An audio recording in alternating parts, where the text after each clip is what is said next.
Olá, meus queridos, a paz do Senhor Jesus. Aqui é o Alan Cajueiro. Gostaria de compartilhar uma palavra com você hoje de uma forma um pouco diferente.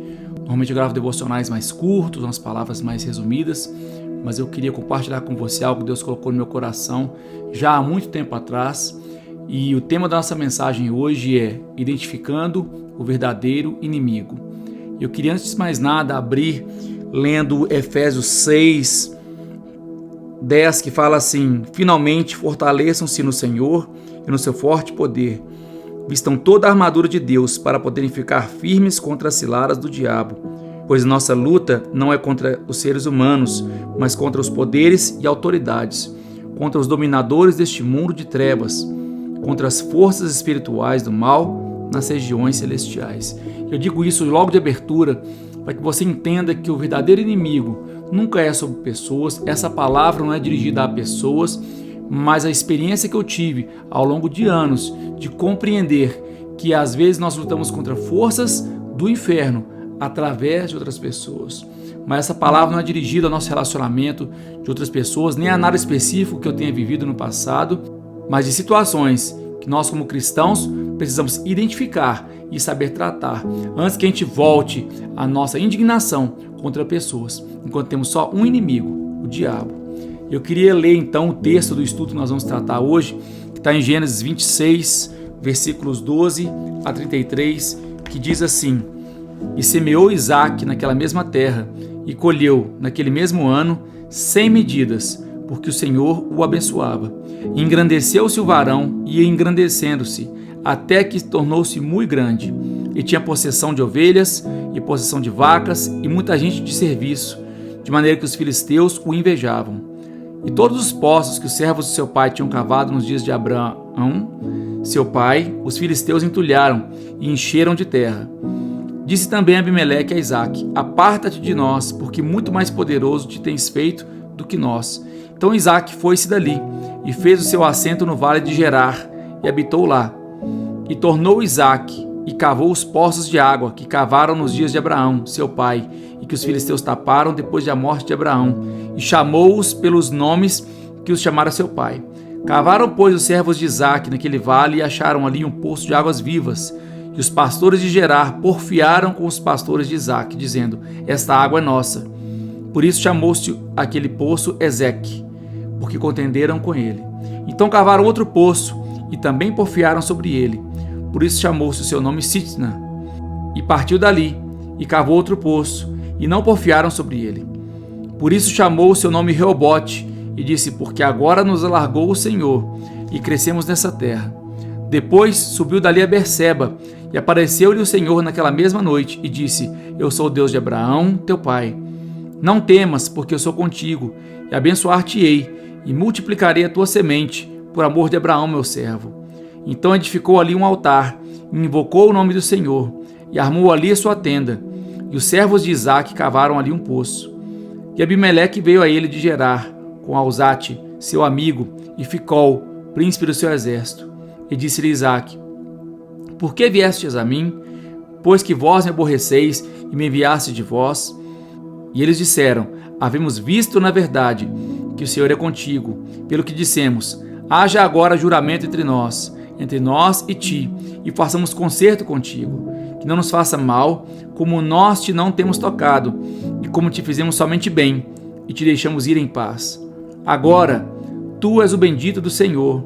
Então lhes fez um banquete, e comeram e beberam, e levantaram-se de madrugada, e juraram um ao outro. Depois os despediu Isaque, e despediram-se dele em paz. E aconteceu, naquele mesmo dia, que vieram os servos de Isaque, e anunciaram-lhe acerca do negócio do poço que tinham cavado, e disseram-lhe: Temos achado água, e chamou-o Seba. Por isso é o nome daquela cidade Berseba até o dia de hoje. É um texto um pouco longo, mas são muitas verdades que eu quero tratar nesse texto aqui. Então quero que você fique firme, tome anotações, assista de novo o vídeo se precisar, e eu peço que Deus te abençoe com essa palavra e te ajude a identificar seu verdadeiro inimigo. Então o primeiro ponto que vamos tratar hoje é: prospere onde Deus te colocou. Naquela mesma terra, esse texto começa dizendo assim: naquela mesma terra, a sua prosperidade não está no lugar. aquela prosperidade ela está em você. Independente das curvas que você fizer no caminho, na sua caminhada, você terá sucesso, não na circunstância ao redor, mas no que Deus te fez prosperar onde você estiver. Deus te trouxe, talvez eu como imigrante, eu vim para o Canadá, eu vim para outro país, Deus tem colocado você talvez em outra cidade, ou Deus tem mudado coisas na sua vida, um novo emprego, um novo negócio que você abriu, é algo novo e experimental para você, mas não porque você precisava de um lugar próximo da bênção. Ele te trouxe para que você, através da situação nova, colocasse para fora a prosperidade que habita em você, através da bênção da presença de Deus na sua própria vida. Isaac chegou na terra que ele foi em meio à seca. No mesmo ano ele colheu 100 vezes. A sua provisão está em Deus. Reconheça que você não depende de estar num lugar geográfico. Quantas vezes estamos frustrados com as situações que vivemos, queremos viver algo novo de Deus. Então falamos, vamos sair, às vezes sair de uma igreja, ou sair de um trabalho, ou às vezes sair da sua própria terra. E infelizmente muitos têm saído de um casamento procurando bênçãos. Mas a palavra de Deus nos afirma que naquele mesmo lugar, onde havia seca, Isaac colheu 100 vezes naquele mesmo ano. E continuando no texto, ele colheu e ia se engrandecendo, até que tornou-se muito grande. Nas nossas vidas tem um até que. Você tem que ter um objetivo, você tem que ter algo que você esteja buscando. Isaac semeou e colheu. Colheu o sucesso do seu próprio trabalho, sem nenhum incentivo, sem nenhuma facilidade, e é assim a nossa vida muitas vezes, sem reconhecimento, sem mérito das pessoas à nossa volta. A bênção do Senhor na vida dele multiplicou o sucesso, mas tem um ponto na sua vida em que o seu sucesso começa a incomodar. Você começa a ser cercado de um incômodo da situação de prosperidade que você está vivendo. Muitas vezes a Bíblia nos ensina a dizer que devemos chorar com o que chora e alegrar com os que se alegram. Mas tem situações que as pessoas estão querendo chorar na sua alegria. E o segundo ponto que eu quero dizer para você agora é que a inveja dos outros não é um problema seu. Os filisteus tinham inveja. A inveja deles não era pelo que Isaac fez, mas pela frustração consigo mesmos. A inveja das pessoas, a rejeição das pessoas, na verdade é uma projeção fora de si da frustração que elas têm consigo mesmas. É a projeção de uma alma doentia, de uma alma vazia, e às vezes o seu sucesso pode te fazer sentir desconfortável consigo mesmo por causa da inveja que ele produz. Mas persevere, porque aquilo que o outro pensa de você não determina quem você é. O invejoso, como ele não consegue mudar quem ele é, ele tenta mudar você, ele tenta diminuir você para uma versão pior de você mesmo. Ele não pode tocar na sua vida. Então o que o invejoso faz? Ele tenta atrapalhar as circunstâncias ao seu redor. O que ele fez então ali, que os invejosos fizeram? Encheram os poços de terra. O que é encher de terra? Distrações terrenas, que se tornam distrações espirituais, se tivermos foco em continuar aquilo que somos e fazer o que fomos chamados para fazer. Às vezes nós estamos firmes no objetivo, querendo fazer o que queremos fazer, e o que encher de terra? É uma ligação, uma mensagem, uma palavra mal falada, mas muitas vezes existe a ofensa que outros dirigem para nós, mas existe também a ofensa que nós criamos dentro de nós, interpretando o que as pessoas dizem. Por isso que eu digo que nós temos que blindar nossas emoções, porque mesmo a pessoa tendo uma boa intenção ou uma má intenção, somos nós que vamos determinar dentro de nós mesmos aquilo que estamos sentindo. Então, quando é invejoso, ele fala aquilo que é mal, ele está colocando para fora o que ele tem dentro de si. Cada um só pode oferecer o que tem. Tem gente que só tem para oferecer o que a carne tem para dar. São, no final das contas, pessoas então limitadas, que só fazem o mal, porque é a única reação que conseguem ter com relação à sua própria frustração interna. Então, quando o invejoso não pode te tocar, nem afetar as circunstâncias ao seu redor, o que ele faz? Ele vai querer distância de você. Uma vez que o texto diz aqui, que os filisteus o invejavam, os poços foram cheios de terra. Então disse Abimeleque a Isaac: aparta-te de nós. É o último passo que o invejoso tem. Ele não consegue suportar a sua presença.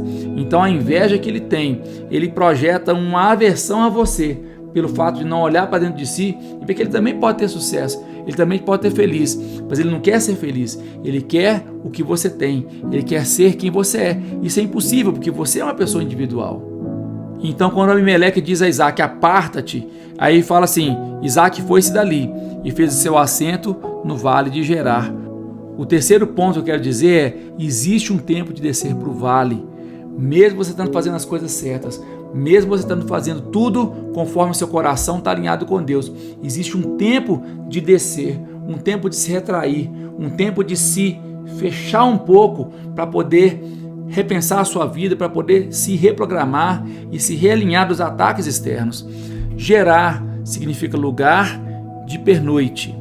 O que quer dizer isso? É uma cidade, uma região, um vale que fica entre dois desertos, o deserto de Cádiz e o deserto de Sur. A luta não é permanente. O lugar de pernoite significa que a sua luta ela vai ter um momento na sua vida, mas ela vai ter início e vai ter fim. Ela é necessária para te manter em movimento. Às vezes achamos que as lutas nos limitam, mas na verdade elas são um instrumento de Deus para nos deixar sempre alertas e incomodados no lugar que estamos. Às vezes nós nos acomodamos na bênção, nos acomodamos no lugar que Deus nos fez prosperar, mas Deus para fazer uma obra através da sua vida, mesmo na circunstância que você acha que está tudo em paz, Ele vai se utilizar de pessoas que às vezes negativamente vão te impactar, mas vão te levar para um lugar de encontro, a uma revisitação interior, para que a nova fase, melhor e maior, surja na sua vida. Essa fase não fica entre dois desertos. O deserto também faz parte da sua vida, mas entre desertos, entre fases de seca, Deus vai te dar provisão para a próxima fase. Tem hora que para a gente crescer, a gente tem que aprender a diminuir. Quem quer subir, tem que aprender a se humilhar. Não é o invejoso que te põe no vale, aprenda isso. Não é o invejoso que te põe no vale, é Deus usando o vale para te reposicionar e te dar uma nova perspectiva da sua própria vida, daquilo que Ele tem para você.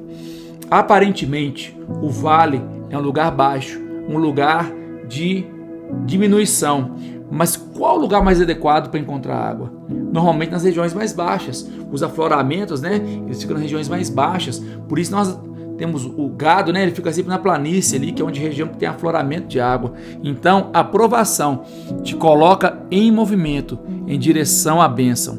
Isaac armou sua tenda.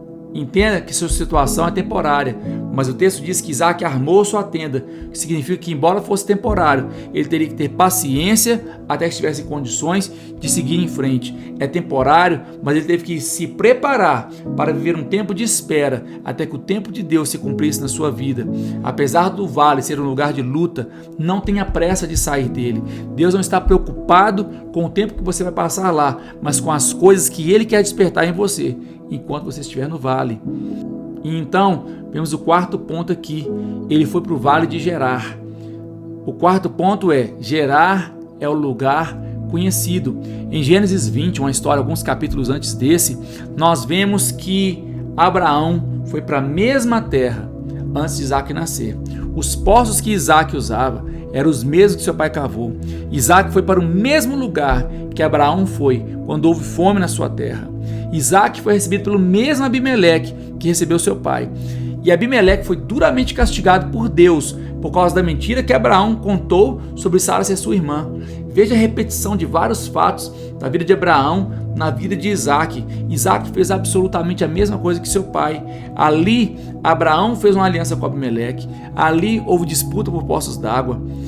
Não confie no lugar conhecido. O lugar conhecido tem que ser para você não seu destino final, mas um lugar de pernoite, um lugar que pode servir para emergência, mas você não pode se acomodar lá. É uma das principais mensagens que eu tenho para você. Reconhecer que aquela perseguição que havia era para tirar o incômodo na vida de Isaac, que era o mesmo incômodo que houve na vida de Abraão, de permanecer naquela terra.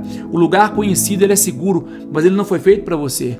Muitas vezes, quando a dificuldade vem, quando a luta vem, a gente quer recorrer a métodos, a pessoas, a lugares conhecidos, mas Deus fala para você hoje que é no lugar desconhecido que Ele vai despertar em você habilidades e capacidades que você nem imaginou que teria, mas você tem que aprender a se sujeitar ao processo, formar sua tenda no lugar conhecido, mas não se acomodar em permanecer lá. Isaac nasceu em Gerar. A sua referência como cristão, como igreja, como pessoa, muitas vezes está nesses lugares que eu comentei aqui agora. É o lugar onde sua habilidade natural floresce. É o lugar para onde você corre quando as coisas não vão bem. Mas Deus te chamou para ir além dessas suas habilidades. E Deus está falando com você agora que Ele vai renovar, Ele vai transformar seu coração e te capacitar para a próxima fase. 5 diz assim: faça as pazes com a sua história. Então aqui fala assim, depois que ele fez o assento no vale de Gerar, o texto continua dizendo, e tornou Isaac. Isaac teve que voltar, Isaac teve que se encorajar de novo, ele teve que se reerguer. Deus quer te levar para um lugar novo, para ver sonhos novos, mas Ele quer fechar portas em sua história com coisas, lugares e pessoas. Ele quer restaurar a sua paz com o que se foi, para que você tenha foco para conquistar na sua frente. Então, mesmo na luta, mesmo na dificuldade, mesmo sendo traído e invejado por pessoas, Isaac tornou a elas, não para um relacionamento íntimo, mas para fechar o ciclo, para que pudesse iniciar um ciclo de bênção na sua vida. Muitas pessoas giram em círculos na sua vida pessoal, sentimental ou mesmo na vida espiritual, porque elas não sabem fechar ciclos. Experiências passadas, muitas vezes negativas, continuam vivas e doendo no seu coração. Nós não temos o direito de carregar esses fardos, porque Jesus na cruz, ele se dispôs a carregar todo o fardo, doença e preocupação em nosso lugar, mas muitas vezes nós abraçamos essa dor, abraçamos essa luta e assumimos uma posição de vítima, enquanto Jesus quer nos restaurar para sermos vitoriosos, fechando essas portas. Ele quer trazer paz e Ele quer te levantar. Você vai tornar, Ele não vai levar você até lá. A Bíblia diz que Isaac tornou. Você tem que ir com suas próprias pernas. Você não pode ficar esperando Jesus criar situações para que você se aproxime dessas pessoas que te feriram. Você tem que voltar até elas, carregando memórias boas e ruins. Isaac, mais que voltou lá, ele cavou os poços entulhados. O caminho do perdão, da libertação é trabalhoso. Ele vai exigir que você cave. Deus não vai cavar por você. Quando Lázaro morreu, lá em João 14, quando Lázaro morreu, Jesus mandou tirar a pedra. O que ele faz, você nunca vai fazer. Mas o que é para você fazer, ele nunca vai fazer. Depois que Jesus mandou tirar a pedra, Jesus disse, Lázaro, sai para fora. Então compreenda o papel de Deus e o seu papel na sua situação de melhoria, de superação nos seus relacionamentos, mas cavar esses poços vai ser parte feito por você. Isaac foi levado a trabalhar duro, como também seu pai foi levado a trabalhar duro para entender o tamanho do desafio. Quando você está trabalhando, Deus está treinando você para a próxima fase. Quantas coisas na sua vida você vive hoje e diz, meu Deus, não podia ser mais fácil, Deus, não podia ser mais tranquilo. Deus está te dizendo que esse trabalho que está te colocando, Ele está te capacitando e moldando em você habilidades. A restauração dos poços foi uma bênção. A restauração de amizades, relacionamentos e coisas que você tem que acertar no passado são bênçãos, mas são só o primeiro passo para o que Deus vai fazer em seguida. E Isaac, então, depois de cavar os poços, chamou pelos nomes. Chame pelo nome aquilo que você precisa fazer paz na sua história. Chame pelo nome. Converse abertamente, converse explicitamente, coloque diante de Deus. Tire essas palavras que às vezes estão apodrecendo no seu coração por anos. Coloque. A Bíblia nos ensina a dizer a verdade é amor. Vamos falar a verdade é amor para começar com Deus. Ele já sabe o que você passa, Ele já sabe o que você sente, mas às vezes nós não temos coragem nem de falar com Deus. Mas então, tendo coragem de falar com Deus e confessando para Ele a nossa angústia, a nossa dor, nós temos que conversar com as pessoas e dar nome. Temos que ser específicos e intencionais. Deus quer nos confrontar com pessoas e situações do nosso passado, não para trazer dor, mas para trazer cura e libertação. Talvez para você essas situações estejam cobertas de terra, mas Deus quer que você cave, restaura, faça paz com a sua história passada, para que você tenha paz para viver essa nova realidade que Deus tem preparado para você. Tenha reverência pelos pioneiros. Isaac não simplesmente tinha que trazer uma nova história para aquele lugar. Ele estava vivendo na terra que Abraão, seu pai, chegou e cavou aqueles poços. Aqueles que vieram antes de nós, eu como uma pessoa que sou a terceira geração de cristãos da minha família, eu reconheço o valor de se conectar com a geração de quem você recebeu as promessas. As promessas não estavam sobre Isaac, as promessas estavam sobre Abraão e a partir de Abraão chegaram a Isaac. Comece restaurando aquilo que seus precursores plantaram para sustentar a sua vida enquanto você não tinha capacidade para agir por si só. Para de inventar moda. Às vezes a gente sempre quer um mover, um movimento. Nós temos que, primeira coisa, ter solidez naquilo que recebemos. E a primeira solidez é a Bíblia como ela é. Nós temos que despertar em nós um amor renovado para um relacionamento pessoal com a palavra de Deus, um relacionamento pessoal com Deus em oração, um relacionamento pessoal de quebrantamento em jejum, independente de culto, independente de movimentos. Deus quer fazer em você uma capacitação interior antes que você venha a confrontar pessoas e criar novas situações. Vai para o monte, vai orar, estuda a Bíblia, mete a cara na Bíblia e então, através desse relacionamento estreito com Deus, Ele vai trazer novas ideias para você. E esses poços que ele cavou, disse assim: cavaram, pois, os servos de Isaac naquele vale, depois que restaurou os poços.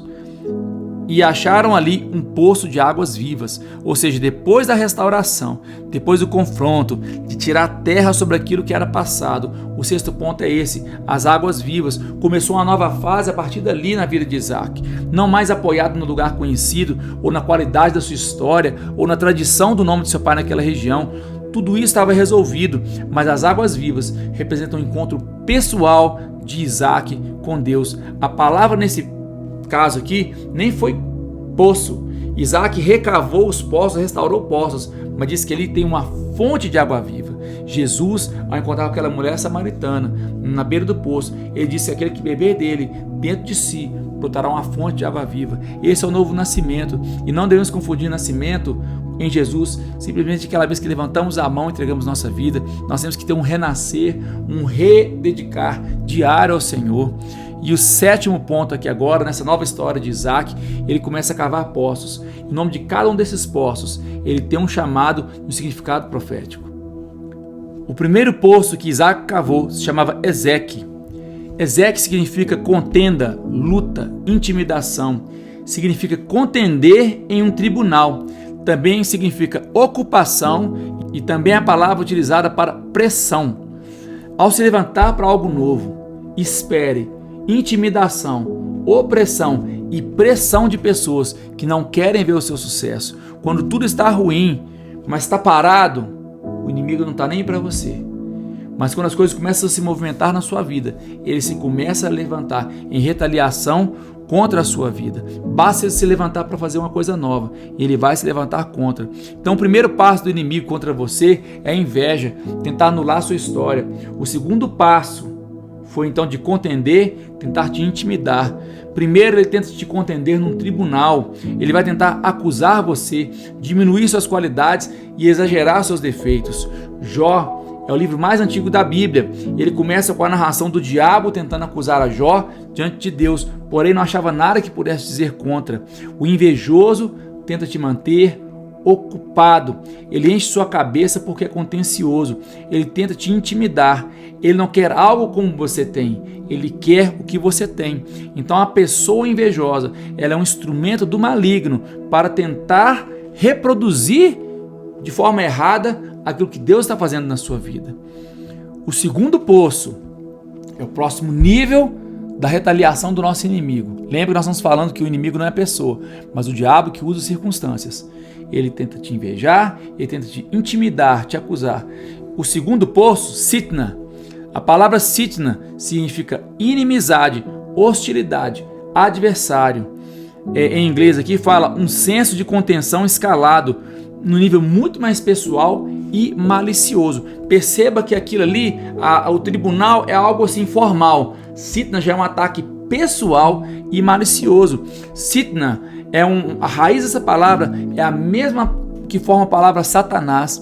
Ou seja, Sitna é uma pessoa, Satanás é uma pessoa que tenta te acusar. A cada tentativa mal sucedida do ataque do inimigo contra a sua vida, prepare-se para um nível cada vez mais alto de luta e um nível cada vez mais pessoal.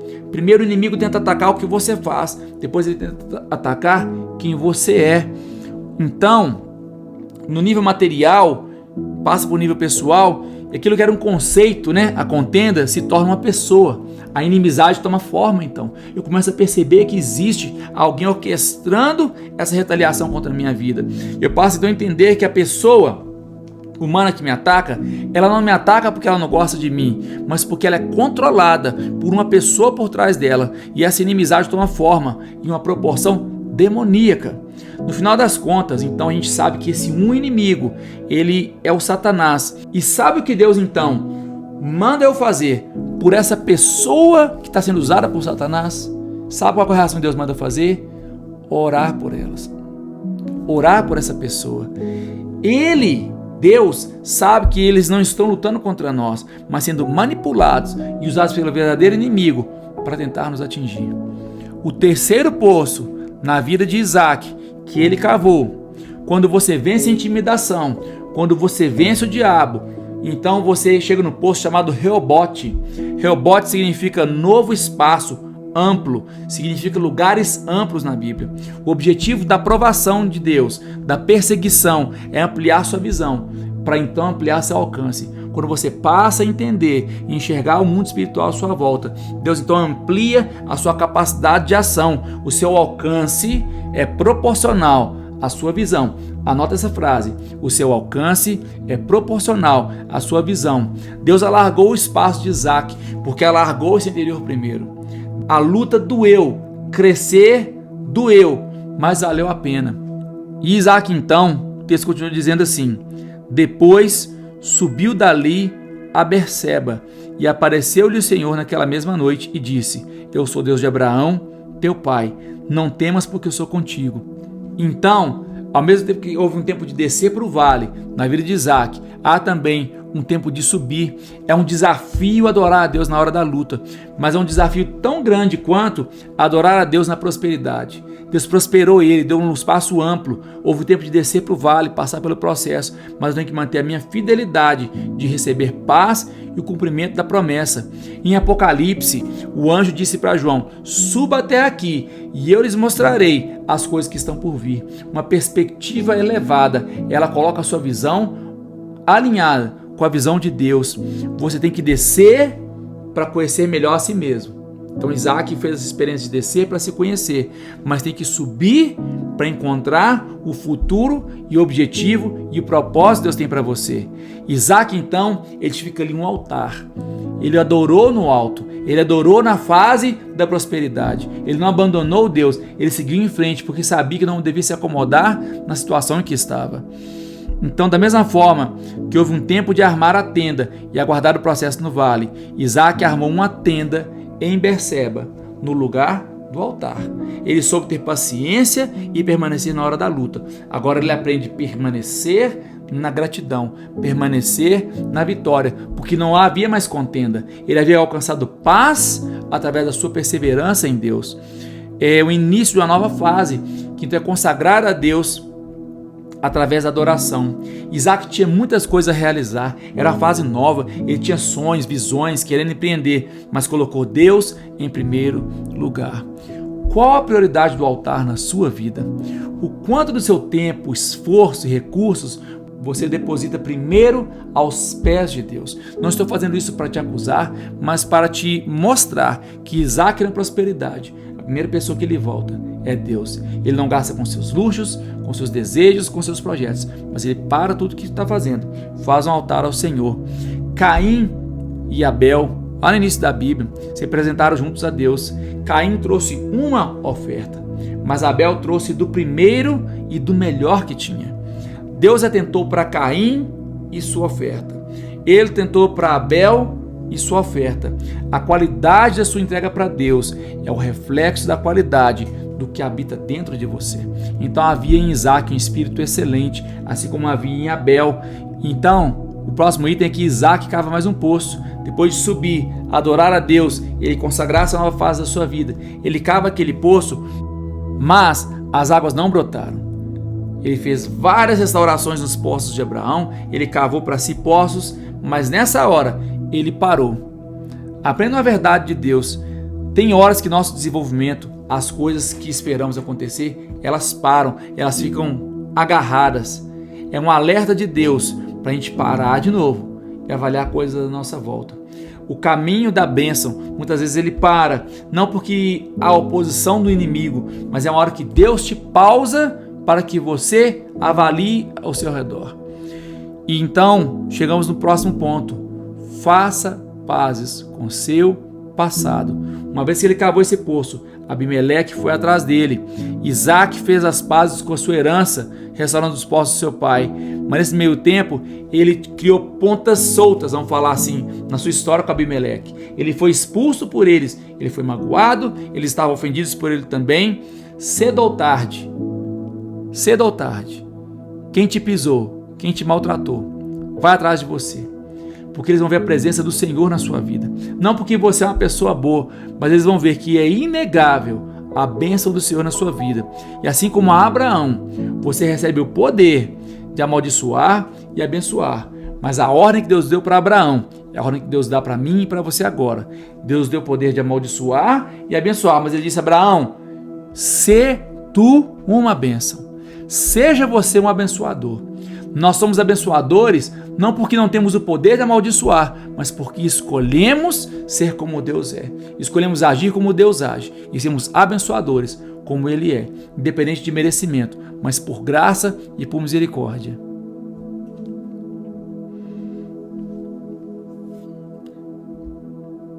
E você faz isso porque você reconhece a nova natureza de Cristo dentro de você, que nasce a partir dessas lutas.